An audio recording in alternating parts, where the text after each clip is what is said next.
After careful consideration and reviewing the current eligibility guidelines, I am officially declaring myself a WNBA prospect. Let the insanity begin. I just saw this a few hours ago and I thought this may be something that we could talk about on this channel. So we have a former player declaring that he is interested in playing in the WNBA. Let's watch this.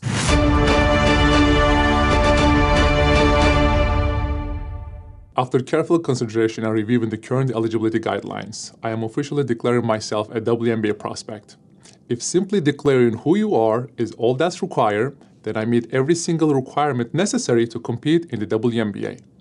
My team and I have carefully examined the WNBA's eligibility criteria and governing framework surrounding self-identification and inclusion. Based on the current guidelines, I can and am officially declaring my eligibility for the upcoming WNBA Draft in May 2027. I am definitely not here to mock, make fun of, or disrespect any community or personal choices. I am simply asking that the current rules be applied equally to everyone. The rules that represent the very values many WNBA players and coaches have publicly advocated for. My team and I are prepared to ensure these guidelines are applied equally, consistently, and without exception. And I look forward to the WNBA honoring its stated principles. See you at training camp. So we see here Eves, I think he changed his last name to Freedom, interested in playing in the WNBA. Now, the whole summer, it's all about drama when you are even considering talking about the WNBA. I don't think people are really watching the games. There's a few players that actually do enjoy watching. Olivia Miles is amazing. And obviously, Caitlin Clark. The first time I actually went to a physical WNBA game was last year. The Liberty, New York Liberty, was playing the Fever, and I wanted to see Caitlin Clark play, and she was hurt. So I was pretty annoyed about that. But all season, people are talking about either Caitlin Clark, you're talking about the trans rights. So it's just a matter of time for someone to truly pull a Joanna Man in reality. If you guys don't know what Joanna Man is, an old movie back in the day where a guy that couldn't play in the NBA anymore decided to play in the WNBA. It was a comedy, actually. I doubt you can make that comedy now, but now we're seeing this in real time here. Hot dogs and hamburgers, man. She's all that in a Hot Wheel track. And lately, this topic, which I thought this topic was pretty much dead and gone since last year, that should trans women be able to play or men be able to play in the women's league? Things are heating up in the WNBA right now, largely off the court, after Indiana Fever guard Sophie Cunningham voiced support for banning transgender girls and women in female sports in a recent ESPN interview. Then doubling down. When it comes just to protecting young girls in sport and women in sport, I feel very strongly about that. Protests popped up outside her next game against the Seattle Storms. But supporters say bans on trans athletes, especially in youth sports, encourage bullying, discrimination, and even violence, and that trans people represent an extremely small percentage of competitors across all levels. I thought this was already a done conversation, but the problem is issues that WNBA, the press have been asking the players and the coaches for their opinions. And Freedom is correct that there are people who believe that trans women should be able to play in the WNBA. I think it's trans rights right now is our new battle. That's what I think I was saying, that like the battles have changed. Oh, yes. You know, like our intentions have been the same, but now the environment has changed. We see trans people's rights being, stripped away from them. There's a lot of discourse around trans athletes and what they can compete in. I would welcome a trans athlete on my team or against my team anytime. I don't think it's a problem in the world. It's just another way to kind of attack trans people. We've seen players like Lasia Clarendon who stepped into that forefront and have been brave enough and courageous enough to kind of step up.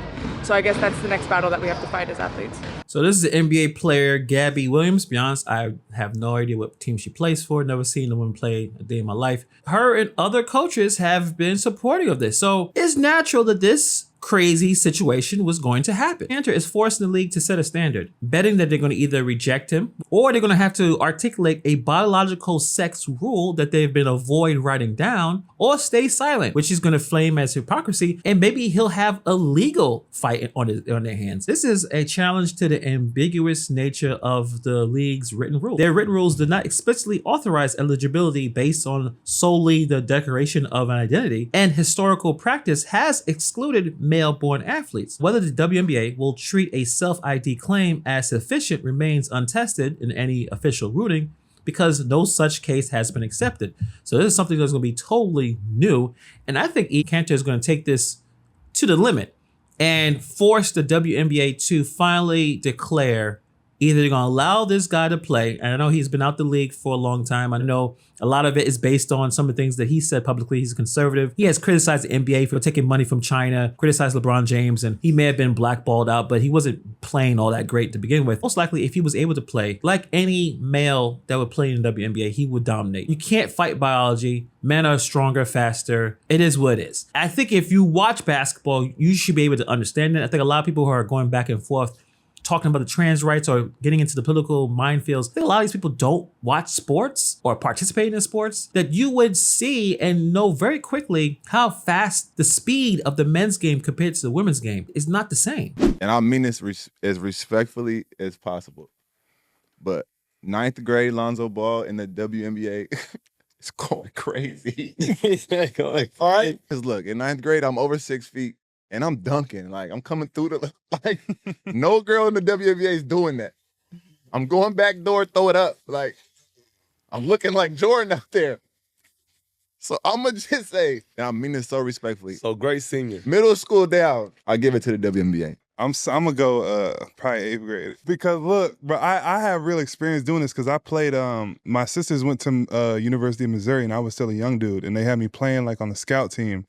And they had a few WNBA players on the team, like Sophie, Cunningham, and a couple others. And I think I was like in the 7th or 8th grade going dumb. I'm talking about like, so I have real life experience. It's not physically fair, bro. It's just a difference, man. And I wish this would stop being a conversation because it should be common sense, but like it's just not. But I appreciate, common sense. I feel like sometimes that's lost a little bit. As some of his NBA players talked about, they were able to dunk the basketball at 8th, 9th grade. They were already 6'1", 6'2", having the ability to jump at 10-foot rims and dunk, while the women are not able to do what the men can do. So this is going to be a crazy, crazy couple of months. He said he's going to try to do this next year. I think if I had to guess what they're going to do is the WNBA will just ignore him. They're going to try to ignore him. They're going to say he's not coming in good faith. They're going to try to find some way to exclude him. But if he pushes this, does he have a potential lawsuit in his hands? If he say, I identified as a woman and they're being bigoted towards me, they're not accepting me for who I am, it makes the people who are defending trans rights through and through to be hypocrites. If he says, I'm a trans woman and I'm trying to participate in the league while coaches and players, some of them accepted me, except Sophie Cunningham that said, she's trying to protect women's sports, you have to let him in. I mean, that's the problem with rhetoric. When you have your rhetoric, you have your principles, you have what you believe in, people are going to test it. And what are you going to do when it's tested? That's the question here. So I thought this was kind of, to be honest, it's kind of funny. I have to admit, this is pretty funny. What do you guys think about this? Let me know in the comments below. Thank you for taking time to watch this video. I'll see you guys in the next video.